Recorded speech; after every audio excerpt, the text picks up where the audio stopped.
Bismillahirrahmanirrahim.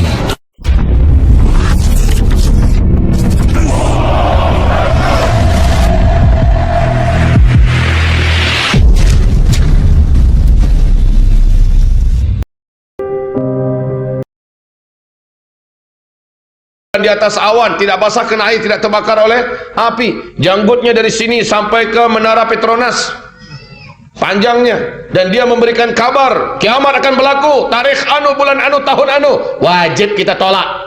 Ini akidah kita. Jadi kapan kiamat berlaku? Allahu a'lam, hanya Allah yang tahu. Okey, tapi ketika Nabi Muhammad ditanya oleh malaikat Jibril tadi, akhbirni an amaratiha. Hai Muhammad, okey kalau begitu, tapi tanda-tanda bahwa kiamat sudah sangat dekat akan berlaku, awak tahu tak? Tanya malaikat Jibril.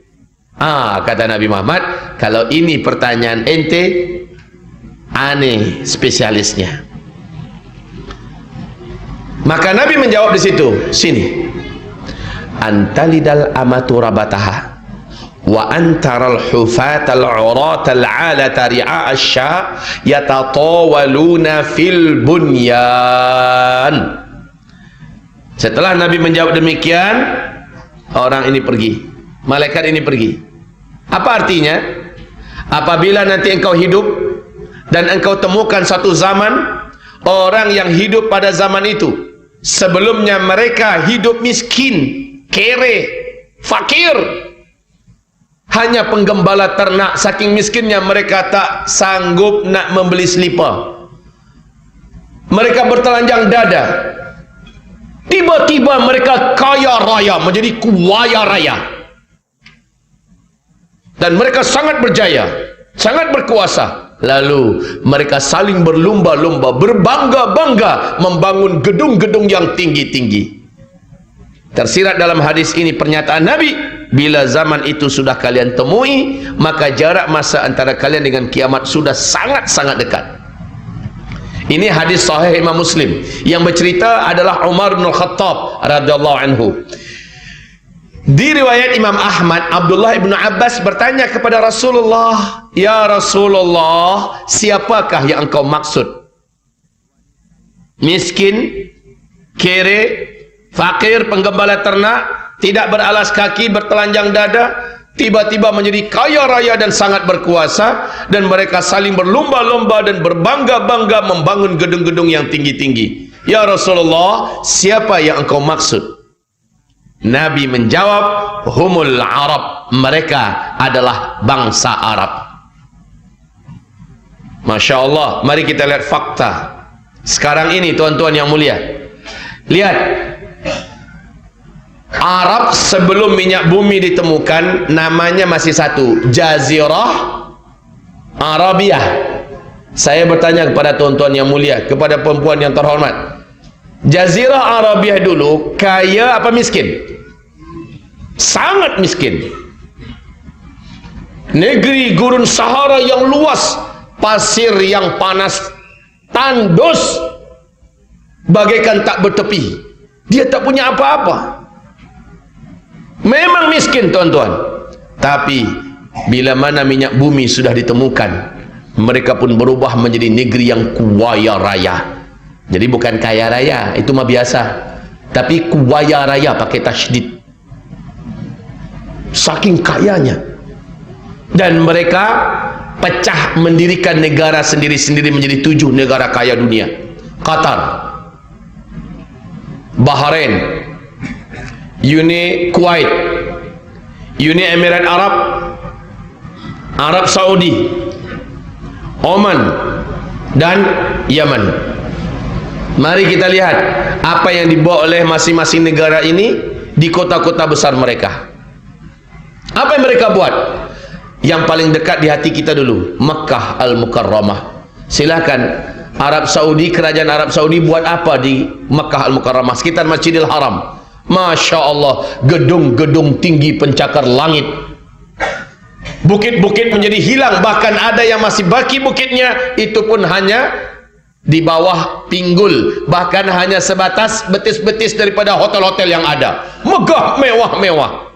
Madinah Al-Munawwarah, Masjid Nabawi yang begitu indah dan megah mewah sekarang sudah hampir tenggelam, dikelilingi oleh hotel-hotel bintang 5, mewah dan tinggi besar-besar.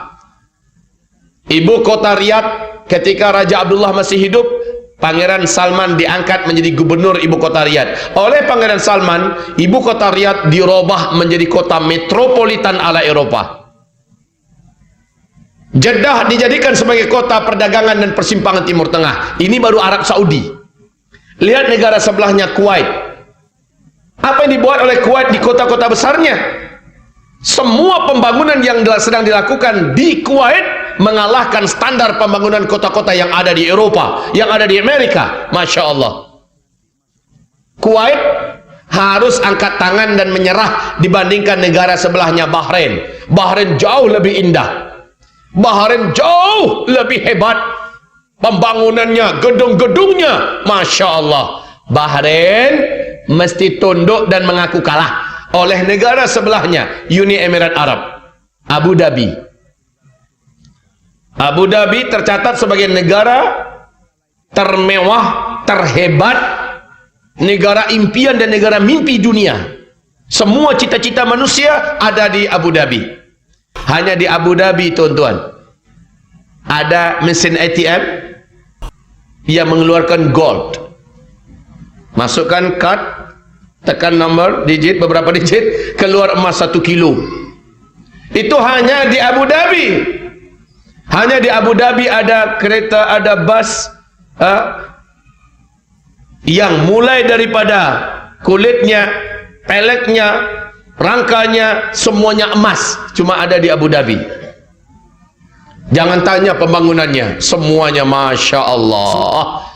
Dengan izin Allah Azza wa Jal, InsyaAllah bulan ke depan, yaitu Februari awal, saya dengan izin Allah dapat jemputan untuk berdakwah di sana, Abu Dhabi dan Dubai. Nanti saya share foto-fotonya insyaAllah, kalau umur panjang lah. Abu Dhabi harus mengaku kalah oleh kota sebelahnya, Dubai. Pemegang rekod gedung tertinggi nomor 1 di dunia sampai hari ini masih di Dubai. Ternyata bukan Tokyo, ternyata bukan Sydney, bukan Melbourne, bukan Prancis, London, tidak, Dubai. Nama gedungnya Burj Khalifah, tingginya 828 meter. Kalau kita ada di bawahnya, melihat gedung itu macamnya. Tapi gedung ini sekarang sedang dalam proses dikalahkan oleh gedung yang sedang dibangun di tepi Laut Merah di kota Jeddah oleh orang terkaya nomor 1 Arab Saudi, Pangeran Al-Walid bin Talal, yang sedang membangun gedung namanya Kingdom Tower.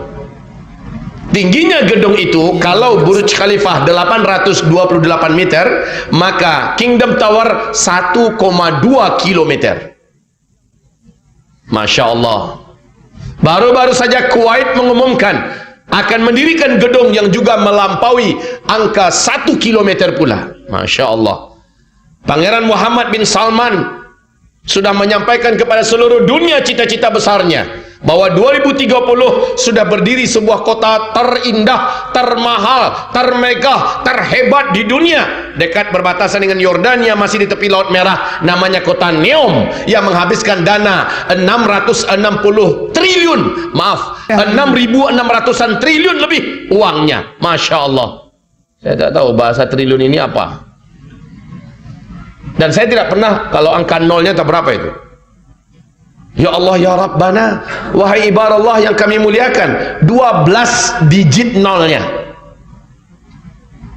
Ibarat Allah, dulu mereka miskin, mereka tidak punya apa-apa, tiba-tiba mereka menjadi kaya raya dan sangat berkuasa. Hari ini mereka saling berlomba-lomba membangun gedung-gedung yang tinggi-tinggi. Jika zaman itu sudah kalian temukan, kata Nabi, jarak masa antara kalian dengan kiamat sudah sangat-sangat dekat. Nah, Masya Allah, siapa yang baru pulang umroh baru-baru ini, bahkan di Ponbinbit kita pun boleh lihat, di YouTube boleh kita lihat, bahkan beberapa sahabat kami yang baru saja pulang daripada Tanah Suci, benar-benar nyata Bapak, Ibu, bahwa tepian padang pasir, bukit-bukit yang ada sudah mulai menghijau. Rasul mengatakan, kiamat tidak akan berlaku sampai Arab kembali menghijau. Sekarang sudah berlaku. Sungai-sungai bukan lagi mengalir airnya, tetapi sudah banjir di sana. Masya Allah. Pada tahun 2011, Imam Masjidil Haram namanya Syekh Saud Shuraim dalam khutbahnya menyampaikan hal yang sangat mengguncang bagi umat Islam. Apa kata beliau dalam khutbahnya? Kalian lihat dan perhatikan. Hai umat Nabi Muhammad, Rasulullah pernah mengajak Muadz bin Jabal radhiyallahu anhu berjalan-jalan di dekat daerah Tabuk. Lalu apa kata Rasulullah? Hai Muadz, apabila lembah ini, apabila daerah ini sudah mulai dibungkusi salji, maka itu antara ubun-ubun engkau dengan kiamat sudah sangat dekat sekali. Salji turun pertama kali di Tabuk 2009, hanya semata kaki. 2011 sudah 1 betis tingginya. Sekarang salji yang ada di Tabuk sudah 1 meter sampai ke Riyadh. Bahkan Mekah ke Madinah beberapa areanya sudah ada yang berbungkus salju. Masya Allah, ibadallah. Apakah ada petanda yang lebih terang daripada ini? Allahumma salli ala Sayyidina Muhammad. Perhatikan kembali, di dalam hadis yang sahih menurut syarat Bukhari dan Muslim, Rasulullah bersabda, la taqumus sa'ah hatta yahsiral furatu bi jabalin an dhahab yaqtatilun nas alaih fayuqtalu kullu mi'atin tis'atun wa tis'un fayaqulu kullu rajulin minhum la'alli akuna ana alladhi anju. Kiamat tidak akan terjadi, kiamat tidak akan berlaku sampai terlebih dahulu sungai Efrat di Irak mengering. Di Timur Tengah itu ada 3 sungai paling besar, Nil, Tigris, dan Efrat. Kiamat tidak akan terjadi sampai sungai Efrat di Irak